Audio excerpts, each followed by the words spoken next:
In this tutorial, the main focus is to build some of the bridge configuration for measurement, mainly the capacitor and frequency. One more bridge for measuring the inductance I left in the previous tutorial. In this tutorial, I am including this. The bridge is called Owens bridge. Owens bridge is look like this.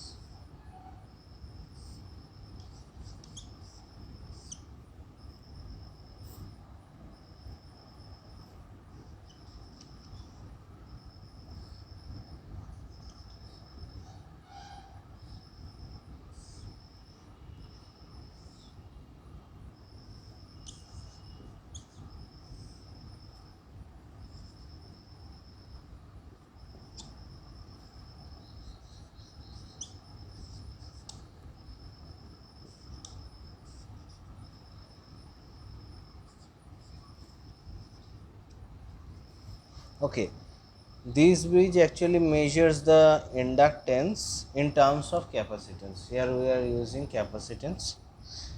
Okay, now we know the simple calculation we have R1 plus j omega L1 into 1 by omega j omega C4, and that is equals to R2 plus 1 by j omega C2 into R3, right?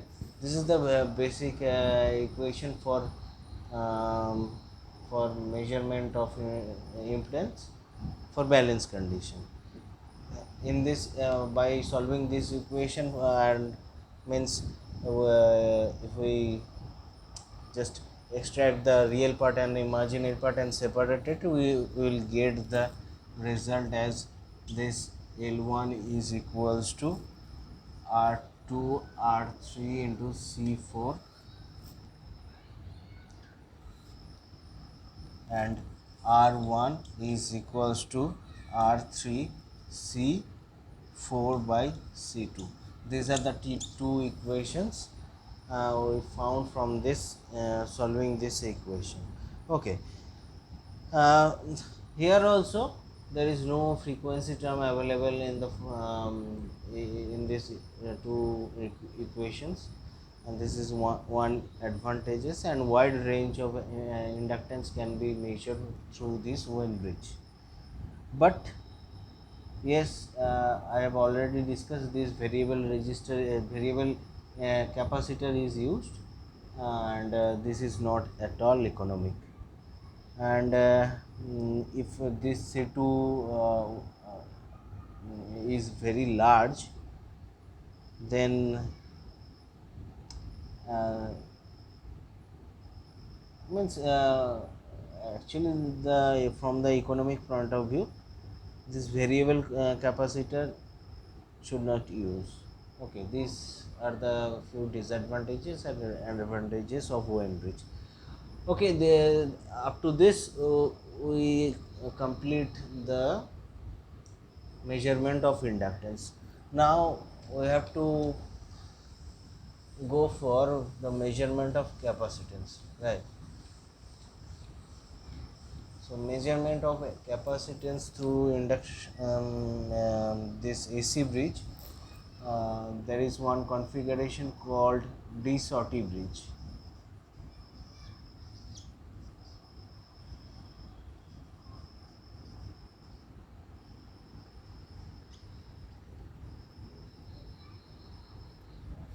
Okay, this de-Sauty bridge.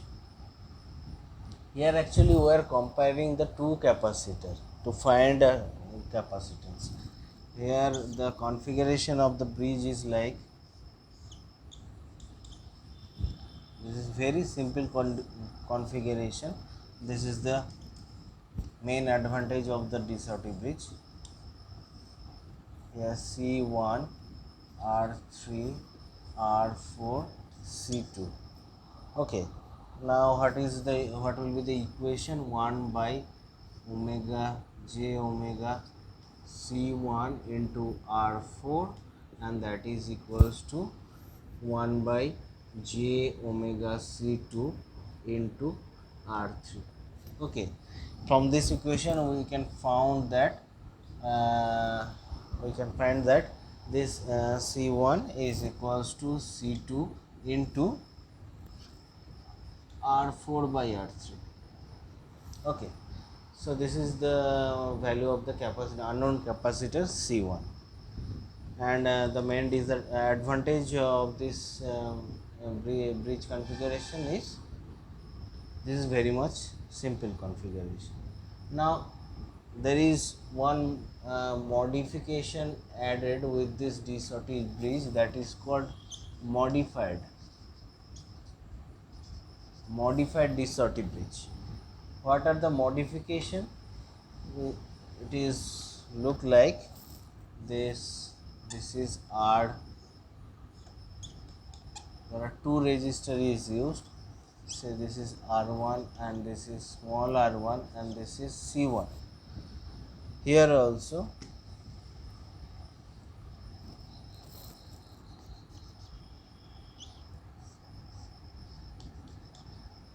this is R small r2, this is C2, this is R2, and rest of the circuit are same.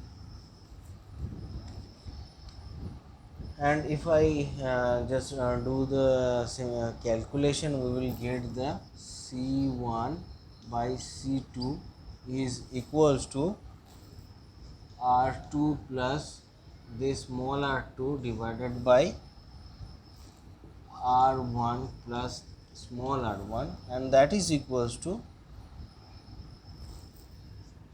R4 divided by R3.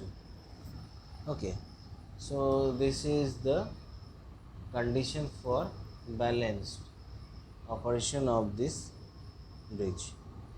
And there is one term is very important for this bridge is dissipation factor of capacitor.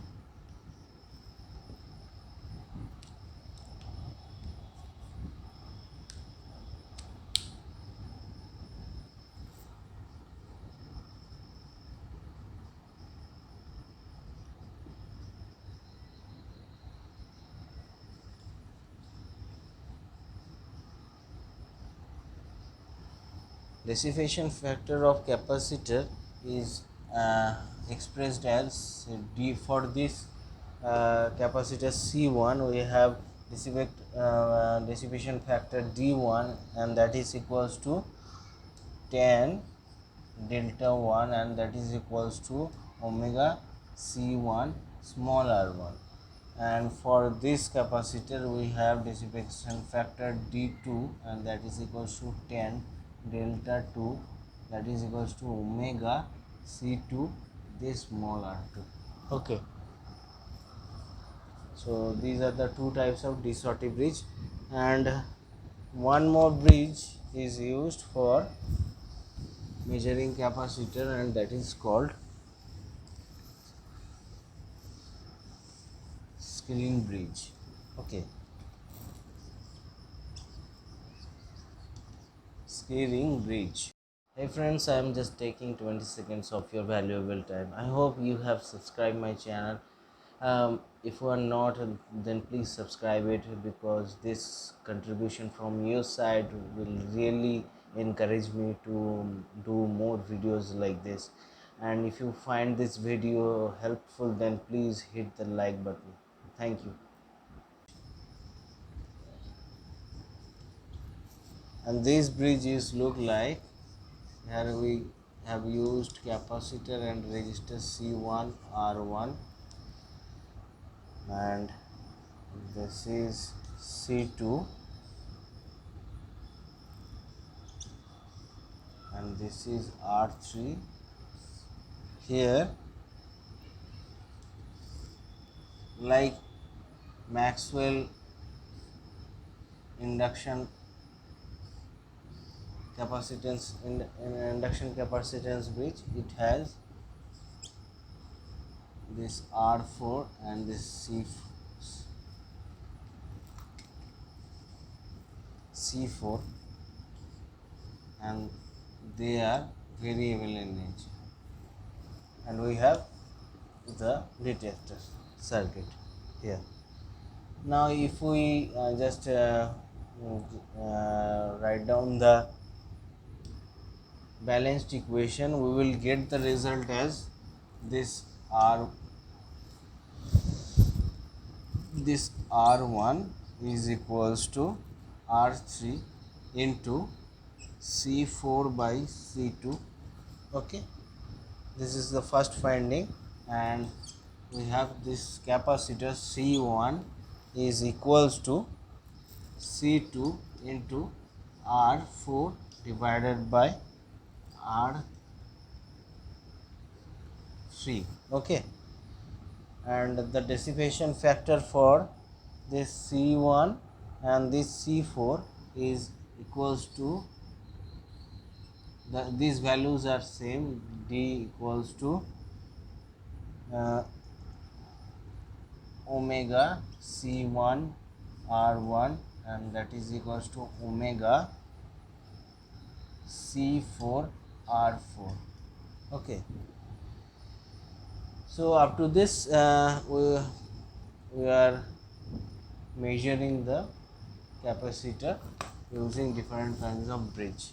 Now there is one more bridge left. This bridge is mainly for measuring the frequency. This is called Wien bridge, WEINS. What we have uh,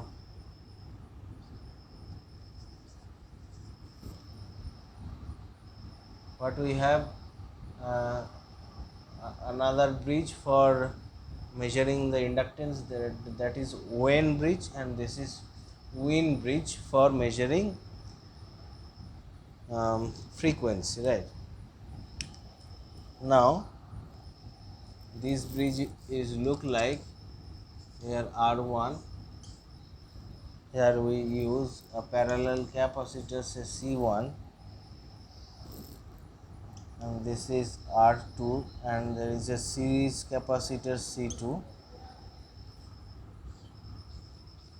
This is the R3, R4. This is D. Okay.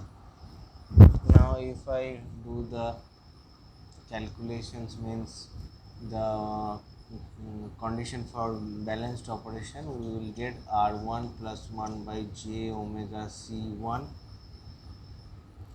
not plus, into divided by R1 plus 1 by j omega C1 into R4, and we have R2 plus 1 by j omega C2 into R3, right? Now if I solve this equation, we will get R4 divided by R3 is equals to R2 divided by R1 plus C2 divided by C1. No, we have C1 divided by C2, right? And frequency is equals to, means we are getting actually not frequency, we are getting this omega, angular frequency, and that is equals to root over of R1, R2, C1 and C2. And if I want to find the frequency, we have 1 by twice pi into omega, right? So this is the configuration for Wien bridge, and these are the results. These are the results. Okay, actually to be very honest, I am giving only the result. I am not doing much calculation things, because if I want to do all the calculations and all the theory, then it will not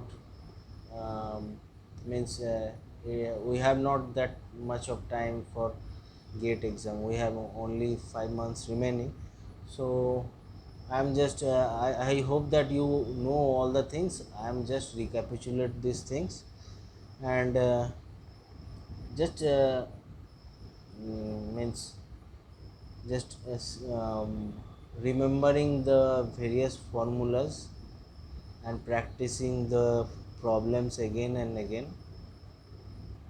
It will helpful for the problem solving in GATE exam. Means if I get time after the GATE exam, if someone is interested for detailed calculation or detailed theory, then I will do that, but not before the GATE exam. I am just focusing on the various problem solving as much as I can do. Okay, now if you think after GATE exam I will do the basic things, means textbook things, please comment below. I will definitely do that, but again I am saying that I am not able to do the textbook things before GATE exam. Okay, thank you.